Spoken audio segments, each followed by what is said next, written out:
Hello everyone. So today in this video we will discuss the economic survey जो recently launch हुआ है. ये normally budget से एक दो दिन पहले ही लॉन्च होता है. सो इकोनॉमिक सर्वे 26 ये होता क्या है?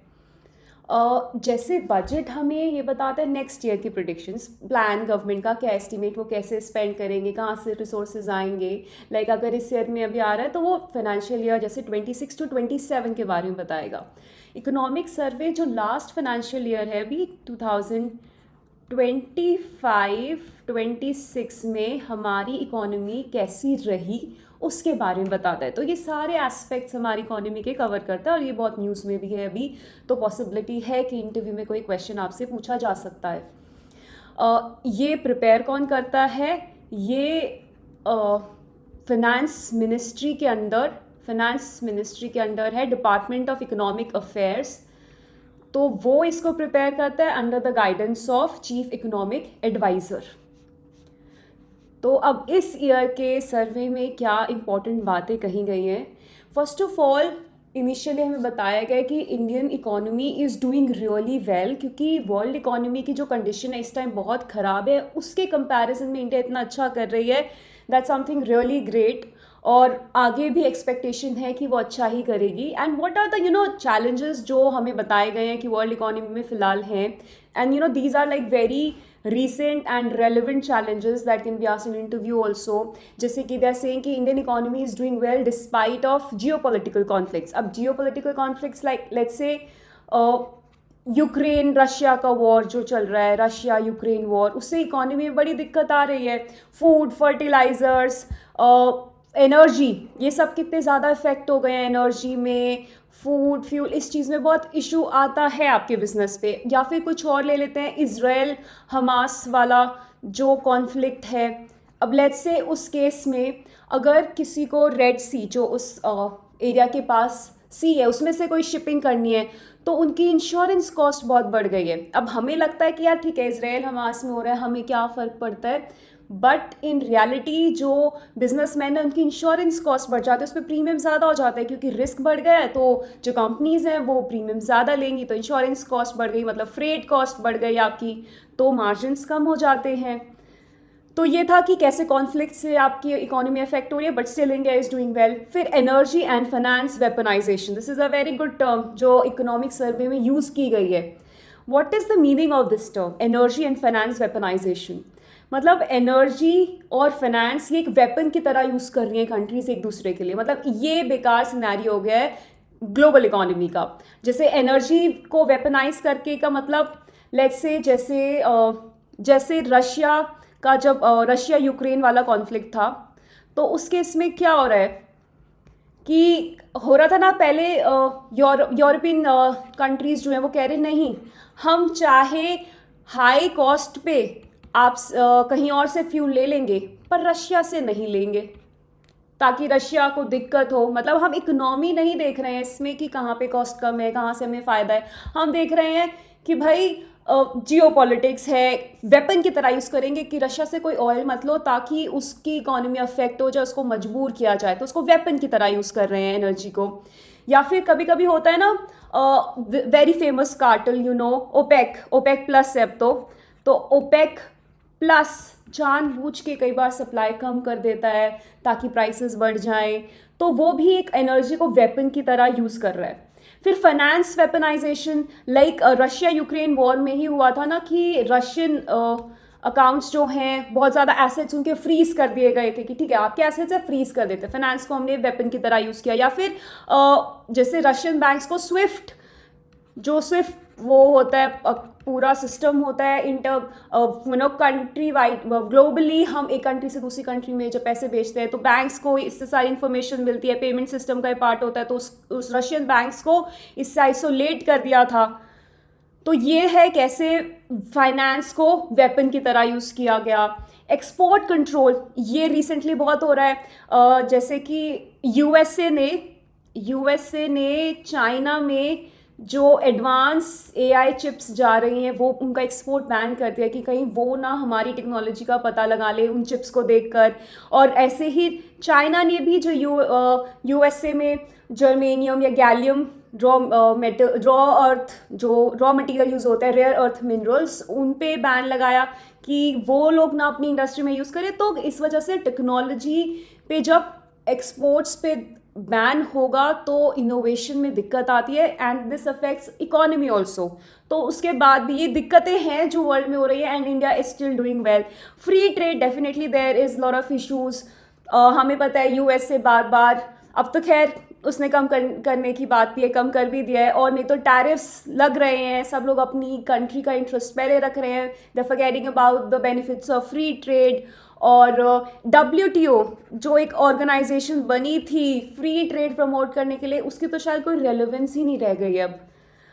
क्रिटिकल मिनरल्स, अब मिनरल्स इतने इंपॉर्टेंट हो गए हैं ईवीज के लिए, सेमीकंडक्टर्स के लिए, कि कंट्रीज इनके पीछे भाग रही हैं rather than economic resource they are now seen as strategic resource. India ने भी पार्टनरशिप अग्रीमेंट किया है लेटिन अमेरिका में, जैसे अर्जेंटीना में लिथियम रिसोर्सेज हैं उसके लिए। तो ये सब के लिए बहुत कंपटीशन हो रहा है, तो हम लोग इकोनॉमिक से दूर भागकर बाकी चीज़ों पे आ गए हैं। वर्ल्ड में यही सिनेरियो है, और उसके बाद भी India is doing well, that's a great thing. तो ये इकोनॉमिक सर्वे में इनिशियली हमें बताया कि क्योंकि economic survey is about how was the performance of India in the last year. तो ये सब चैलेंजेस थे, and despite this India was doing well. तो this is what the main thing is. बाकी और चीज़ें बताई गई हैं डिटेल में, जैसे फिस्कल पॉलिसी और मॉनेटरी पॉलिसी से रिलेटेड। फिस्कल पॉलिसी जो हमारे फाइनेंस मिनिस्टर बनाते हैं, और मॉनेटरी पॉलिसी जो RBI गवर्नर बनाता है।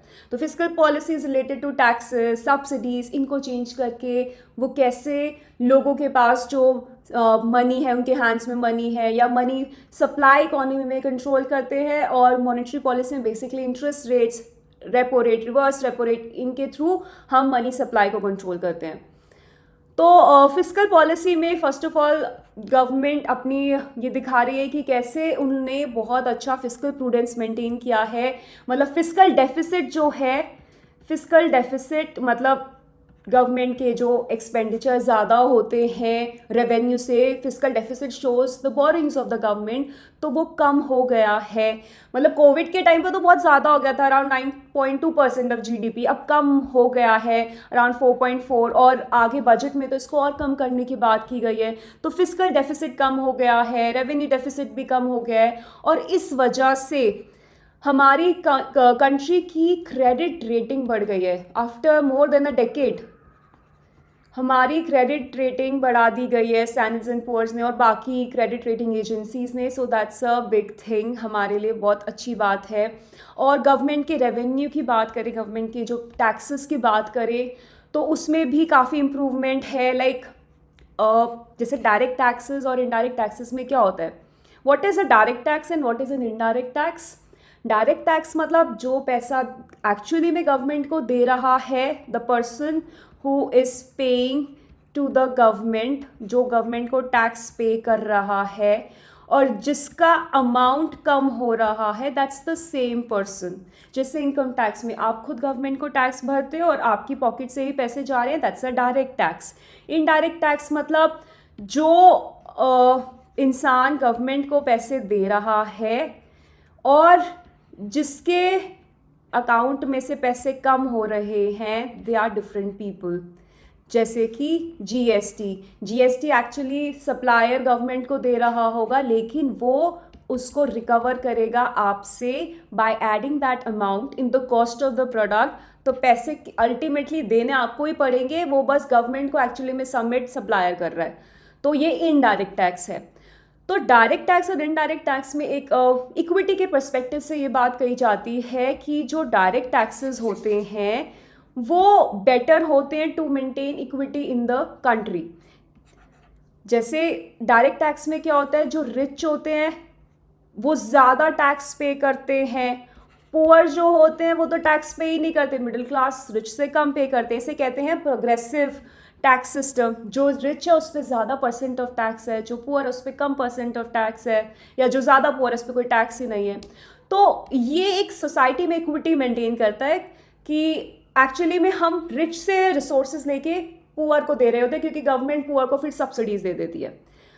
इनडायरेक्ट टैक्स क्या होता है, ये इक्विटी मेंटेन नहीं करता है। अब मान लो कोई प्रोडक्ट है, कोई सोप है, उस पे अगर 5% टैक्स लग रहा है तो सबके लिए वो बराबर है, चाहे कोई रिच है चाहे कोई पुअर है, इसमें उसने किसी को डिफ्रेंशिएट नहीं किया।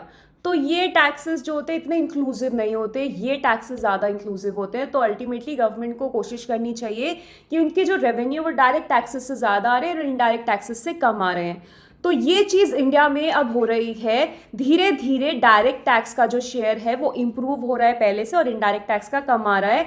जैसे पहले 48 कुछ इनडायरेक्ट टैक्स का आई कैन टेल यू कि पहले अगर 48% था तो अब 41% तक हो गया है, और डायरेक्ट टैक्स का बढ़ गया है, पहले जैसे 52% था तो अब 59% तक हो गया है।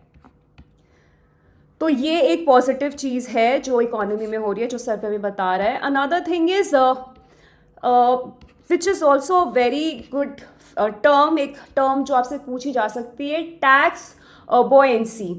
इसमें क्या होता है, दिस कैन बी आस्क्ड, क्योंकि ये करंट अफेयर्स में होती है। हो सकता है आपने कभी पढ़ी भी हो न्यूज़ में, शायद आपको नहीं भी पता, शायद आपको पता भी हो, बट इसका मतलब ये होता है कि जीडीपी जब चेंज हुआ तो टैक्स उसके अकॉर्डिंग कितना चेंज हुआ। जैसे जीडीपी अगर बढ़ा तो टैक्स भी बढ़ना चाहिए, जीडीपी बढ़ रहा है टैक्स को भी बढ़ना चाहिए। अगर जीडीपी 10% से बढ़ रहा है, आपका टैक्स सिर्फ लेट्स से 0.1% से बढ़ रहा है, तो मतलब ये तो गलत चीज़ है। तो यहाँ पर टैक्स बॉयंसी नहीं है, तो ये गलत बात है। लेकिन अच्छे के लिए होना चाहिए कि जीडीपी जैसे बढ़ रहा है टैक्स भी बढ़ना चाहिए, गवर्नमेंट को उतने पैसे मिलने चाहिए। तो ये चीज़ हमारी काफ़ी इम्प्रूव हुई है, पहले से बेटर हुई है। So this is again a positive thing that the survey is telling अस। तो ये कुछ चीज़ें थी अबाउट रेवेन्यू। और चीज़ें जो जीएसटी के बारे में भी पॉजिटिव चीज़ बताई गई है, क्योंकि जीएसटी का अब 2 रेट स्ट्रक्चर हो गया है। पहले ज़्यादा रेट्स थे, अब गवर्नमेंट उसे सिंप्लीफाई करने की कोशिश कर रही है। तो 5%, 18% पे, और मतलब हैं सिन गुड्स वगैरह जिन पे 40% लगता है, जो या फिर लग्जरी गुड्स पे, लेकिन मेजॉरिटी ऑफ द आइटम्स पे यही है। तो इसका फ़ायदा है कि टैक्स स्ट्रक्चर जब सिंप्लीफाई हो जाएगा, ज़्यादा लोग टैक्सेस पे करेंगे तो आपका टैक्स बेस बढ़ जाएगा। जो लोग पहले टैक्स इवेड कर रहे थे वो भी पे करने की कोशिश करेंगे, तो बेटर रहेगा, रेवेन्यू मिलेगा गवर्नमेंट को, टैक्स बेस बढ़ेगा, कंजम्पशन भी बढ़ेगी। और in fact inverted rate duty structure भी गवर्नमेंट ने कहा है कि वो भी इम्प्रूव होगा। What is inverted duty structure? इसमें क्या होता है, ये एक बहुत बड़ी प्रॉब्लम थी और ये काफ़ी हद तक ठीक हो रही है अब। लेट्स से आप किसी चीज़ को बनाने के लिए रॉ मटेरियल्स इंपोर्ट कर रहे हो, उन पे कुछ टैक्स लग रहा है, रॉ मटेरियल्स पे कुछ टैक्स लग रहा है, और फिनिश प्रोडक्ट्स भी अगर आप इंपोर्ट करो तो उन पे भी कुछ टैक्स लग रहा है। बट रॉ मटेरियल्स पे टैक्स ज़्यादा लग रहा है, कुछ परसेंटेज जो है वो रॉ मटेरियल पे ज़्यादा है, फिनिश गुड्स पे कम है।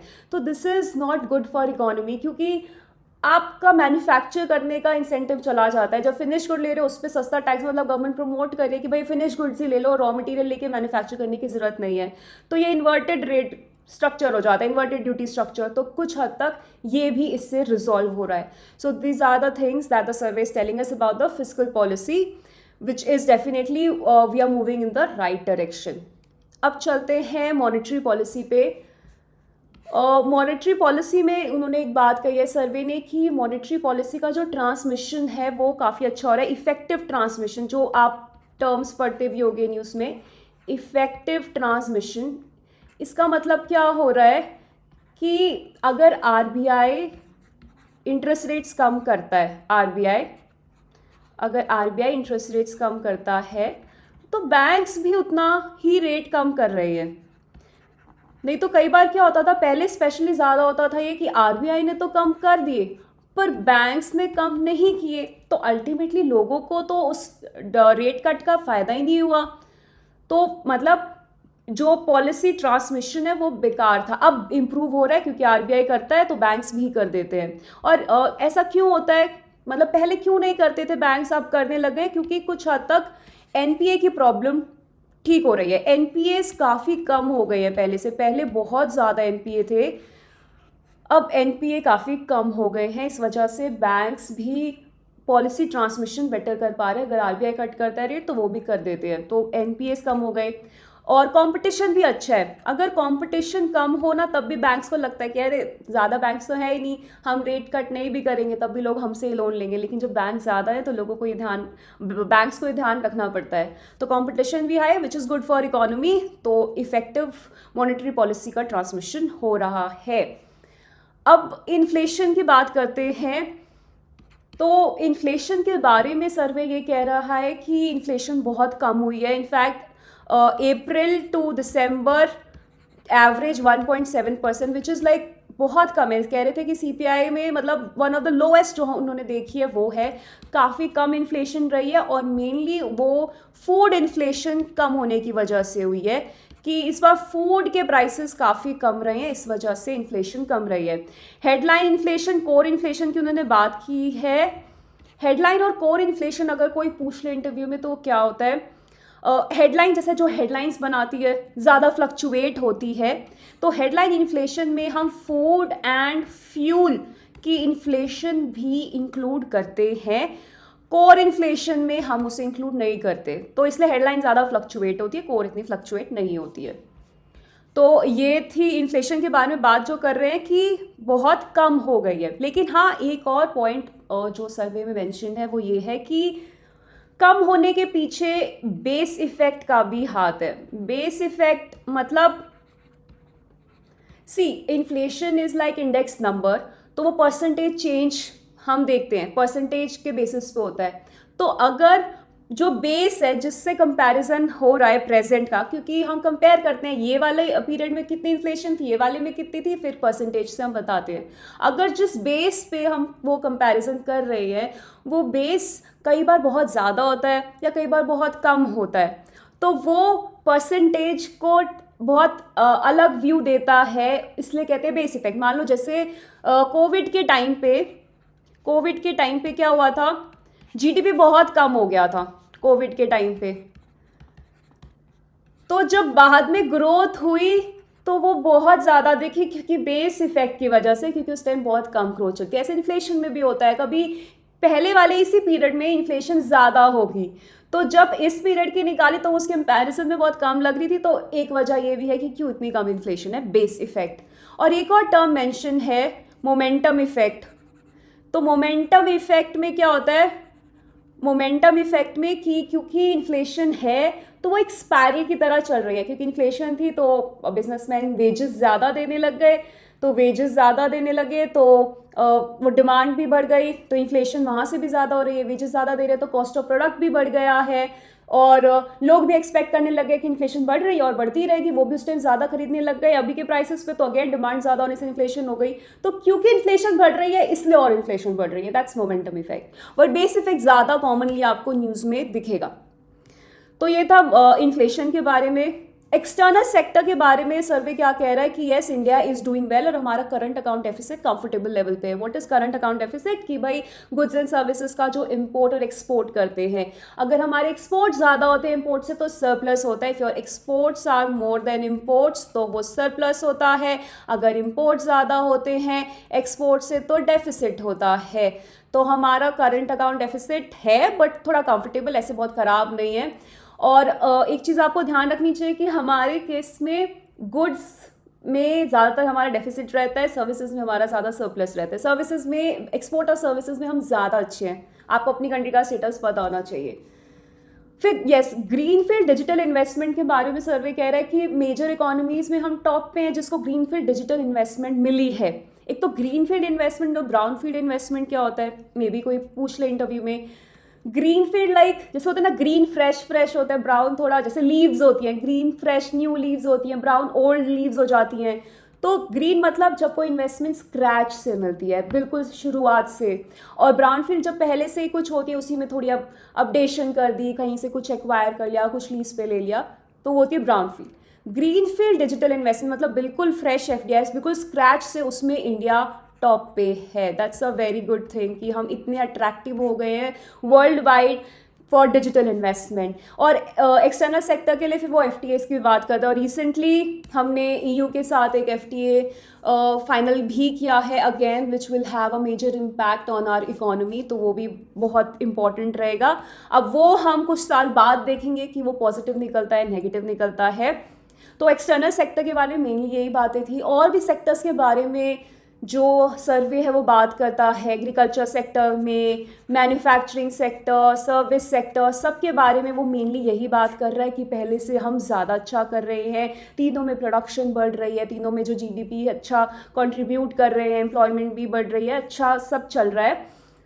और इनफैक्ट एक और चीज़ जो इम्पोर्टेंट है कि इंटरनेट कनेक्शंस अब बहुत लोगों के बढ़ गए हैं, इंटरनेट कनेक्शंस बढ़ गया है, तो डिजिटल सर्विसेज बेटर हो गई हैं, अफोर्डेबल ज़्यादा हो गई हैं, एक्सेस बढ़ गया है, अफोर्डेबिलिटी भी बढ़ गई है। पूरे उसमें ग्राफ्स दिए हुए हैं कि कैसे पहले पर मतलब पहले पर पर्सन ये कॉस्ट थी तो अब ये है, बहुत कम हो गई है पहले से।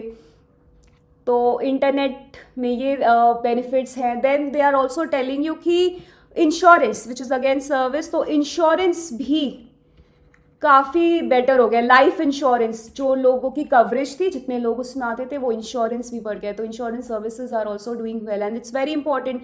लाइफ इंश्योरेंस, हेल्थ इंश्योरेंस, क्योंकि उससे क्या होता था, पहले कोई पुअर फैमिली है, कोई एक डिजीज़ हुई, कोई एक डेथ हुई, तो देयर इंटायर फैमिली सफ़र्स, कुछ पैसे ही नहीं बचते थे, सारे पैसे उसमें लग जाते थे। इफ़ यू हैव इंश्योरेंस तो काफ़ी आपको हेल्प मिलती है। एजुकेशन के लिए भी गवर्नमेंट ने बहुत स्कीम्स करी हैं, तो उनका बेनिफिट मिल रहा है, यही हमें सर्वे बता रहा है। हेल्थ में भी गवर्नमेंट की जो स्कीम्स हैं, हॉस्पिटल्स बेटर हुए हैं, गवर्नमेंट की भी आयुष्मान भारत या जो और स्कीम्स हैं वो भी बहुत अच्छा कर रही हैं, तो मेनली यही हमें पता चलता है। फिर ग्रीन एनर्जी के केस में एक थोड़ी सी जो न्यू थिंग हम कह सकते हैं, जो सर्वे बता रहा है कि न्यूक्लियर एनर्जी को भी वो प्रमोट करने के लिए कह रहा है कि nuclear energy is also good. हम सिर्फ सोलर या हाइड्रो के पीछे ही सोचते रहते हैं, but nuclear is also good क्योंकि वो क्लीन एनर्जी है, इट्स क्लीन और काफ़ी पावरफुल है। तो जो बिग प्रोजेक्ट्स होते हैं जहाँ पर एनर्जी की रिक्वायरमेंट ज़्यादा है, वहाँ भी ये हमें हेल्पफुल हो सकती है। तो ये था मेजरली जो जो इम्पोर्टेंट बातें थी। Economic survey is a big document, there is no point कि आप पूरा डॉक्यूमेंट पढ़ो। जो जो मेन बातें होती है कि समबडी डिस्कसेस विद यू कि क्या बातें हैं, और मेन सेक्टर्स की फिस्कल पॉलिसी हो गया, मॉनेटरी पॉलिसी हो गया, इन्फ्लेशन हो गया, एक्सटर्नल सेक्टर हो गया, क्योंकि global scenario is also very important, तो वो भी हमने डिस्कस कर लिया। ये ही मेन चीज़ें होती हैं जो ज़्यादा न्यूज़ में आती हैं, ये चीज़ें आपको ज़्यादा इंपॉर्टेंट है, पता होनी चाहिए। अगर इनके अलावा भी कोई टॉपिक स्पेसिफिकली आपको जिसके बारे में इंफॉर्मेशन चाहिए, you can let us know in the comment section, और किसी और टॉपिक पे चाहिए then that also you can tell us. So I hope ये वीडियो यूजफुल रहा होगा। Economic survey plus budget gives you lot of economic information about our economy, जो कि यूजफुल हो सकती है फॉर एनी इंटरव्यू और for understanding of any current affairs. So I hope this will help you. Thank you.